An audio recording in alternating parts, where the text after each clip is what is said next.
गणपति बप्पा मोटे होते हैं क्या? क्या उन्हें कभी गुस्सा नहीं आता? उनको एक हाथी का सिर क्यों है? ये कुछ ऐसे सवाल है जिनके जवाब हमें आज तक नहीं मिले, but that's going to change today. आज गणपति बप्पा को नमन करने का दिन है और हमें डीजे लगाकर, बीड़ी जलाइले सॉन्ग चलाकर गणपति बप्पा मोरया नहीं कहना, लेकिन उनकी कहानियां और उनके लेसन्स नेक्स्ट जनरेशन तक पहुंचाकर उन्हें पूरी श्रद्धा से वंदन करना है। In the next few minutes हम गणपति बप्पा की 4 ऐसी कहानियां सुनाएंगे जो आज भी रेलेवेंट है। 4 ऐसे सिंबल्स के बारे में जानेंगे जिनकी वजह से बच्चों से लेकर बूढ़ों तक सबको कुछ इंपॉर्टेंट लेसन सीखने मिल सकता है। अगर आपको इस वीडियो से वैल्यू मिलती है तो उसे अपने दोस्तों के साथ शेयर कीजिए। भारत के कल्चर को जिंदा रखना और उसे नेक्स्ट जनरेशन तक एक आसान भाषा में पहुंचाना हमारा मिशन है। हमें सपोर्ट करने के लिए हमारे YouTube चैनल को सब्सक्राइब कीजिए और इस बेल आइकॉन को प्रेस कीजिए। लेसन नंबर 1, गणपति जी का पेट इतना बड़ा क्यों? क्या गणेश जी मोदक खा खा कर मोटे हो गए हैं? बिल्कुल नहीं। चलिए उनके पेट का सिग्निफिकेंस जानते हैं। आपने समुद्र मंथन की कहानी सुनी होगी। जब देव और असुरों ने मिलकर समुद्र मंथन किया और अमृत बाहर निकला, तब उस अमृत का सही डिवीजन करने के लिए विष्णु ने मोहिनी अवतार लिया। मोहिनी को देखकर असुर और देव दोनों भाग गए।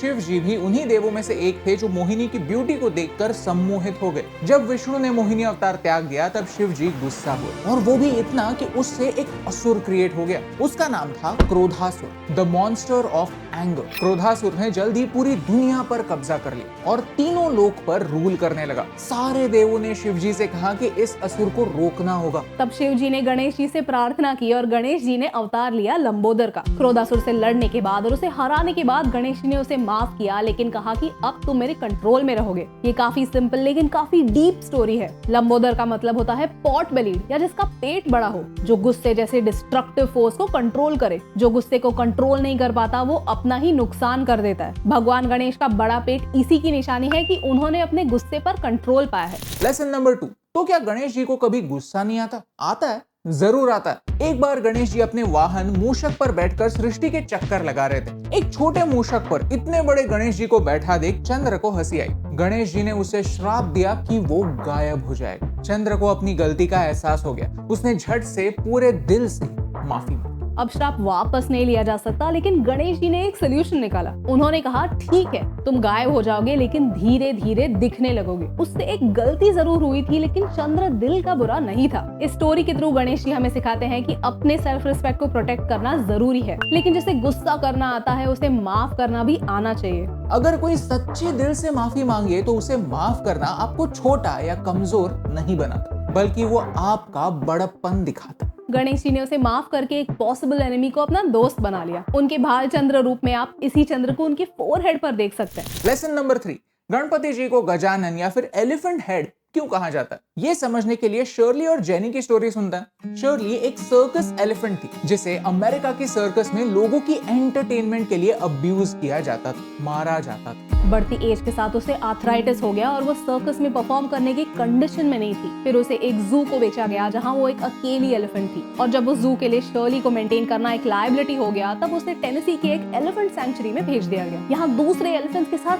फाइनली शर्ली खुश थी, लेकिन एक दिन एक मिरेकल हुआ। उसी सैंक्चुरी में जेनी नाम की एक और एलिफेंट आई, शर्ली से थोड़ी छोटी। लेकिन जब शर्ली और जेनी एक दूसरे से मिले तो मानो एक दूसरे को हग करने लगे। वो जहां कहीं भी जाते एक साथ जाते। They were inseparable। सैंक्चुरी के लोग सरप्राइज हुए। उन्होंने थोड़ा इन्वेस्टिगेट किया तो पता चला जेनी उसी सर्कस में थी जहां शर्ली थी। 20 साल पहले उनकी मुलाकात एक ही सर्कस में हुई। उन्होंने उस सर्कस में जो भी सफर किया, एक साथ सफर किया। उसी सफरिंग की वजह से उनमें एक फैमिली लाइक बॉन्डिंग थी, इतनी कि दोनों 20 साल तक एक दूसरे को नहीं भूले। देखते ही वो एक दूसरे को पहचान गए। Elephants are smart. Elephants signify wisdom. आज साइंस ने भी ये प्रूव किया है कि एलिफेंट्स एक्सट्रीमली स्मार्ट क्रीचर्स होते हैं। किसी भी लैंड एनिमल में उनका सर सबसे बड़ा होता है। उनके ब्रेन में एक ह्यूमन ब्रेन से 3 गुना ज्यादा न्यूरॉन्स होते हैं। वो डिफरेंट ह्यूमन लैंग्वेजेस समझ सकते हैं। वो टूल्स का इस्तेमाल कर सकते हैं। एलिफेंट्स इमोशनल होते हैं। और गणेश जी का सर किसी ऑर्डिनरी हाथी का है ही नहीं, वो ऐरावत का सर।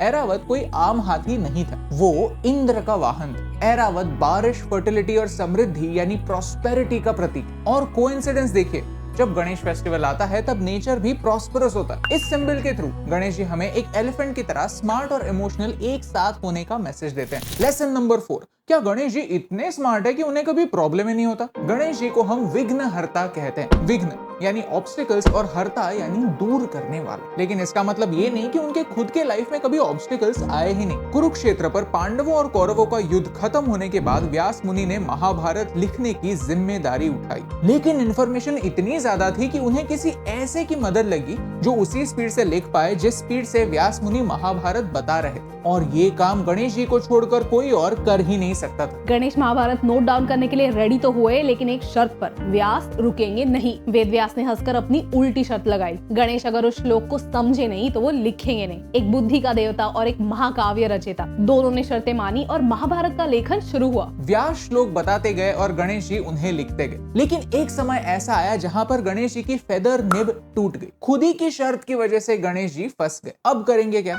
उन्होंने बिना सोचे अपना एक दांत तोड़ दिया और उसी से लिखना स्टार्ट किया और महाभारत को पूरा किया। वेद व्यास उनसे काफी प्रसन्न हुए और उन्हें एक दंत यानी जिसका सिर्फ एक ही दांत हो ये नाम प्रदान किया। प्रॉब्लम्स खुद विघ्नहर्ता को भी आते हैं, लेकिन इसका मतलब दी एंड नहीं होता। एक ग्रेट व्यक्ति इसलिए ग्रेट नहीं होता क्योंकि उनके लाइफ में कोई प्रॉब्लम्स ही नहीं होते, बल्कि इसलिए ग्रेट होता है क्योंकि वो किसी भी प्रॉब्लम पर सॉल्यूशन ढूंढने की क्षमता रखता है। गणपति के सामने मैं जब भी हाथ जोड़ता हूँ तो मैं उनसे मेरे सारे प्रॉब्लम्स नष्ट करने नहीं कहता, मैं उन्हें मुझे वो ताकत देने के लिए कहता हूँ जिससे मैं मेरे प्रॉब्लम से खुद लड़ सकूं, खुद का विघ्नहर्ता खुद बन सकूं। आज हमने कुछ ऐसे सवाल एक्सप्लोर किए जिनके जवाब जानने से हम गणपति बप्पा के और करीब पहुंचते हैं, उनकी स्टोरी और गहराई से जान सकते हैं। अगर आपको इस वीडियो से वैल्यू मिली तो उसे अपने दोस्तों के साथ शेयर कीजिए, क्योंकि हम मानते हैं कि जब हम ये नॉलेज शेयर करेंगे तभी हम हमारे कल्चर को रेलेवेंट रख पाएंगे। सिंबलिज्म के पीछे का मतलब समझने से हमारे ट्रेडिशन से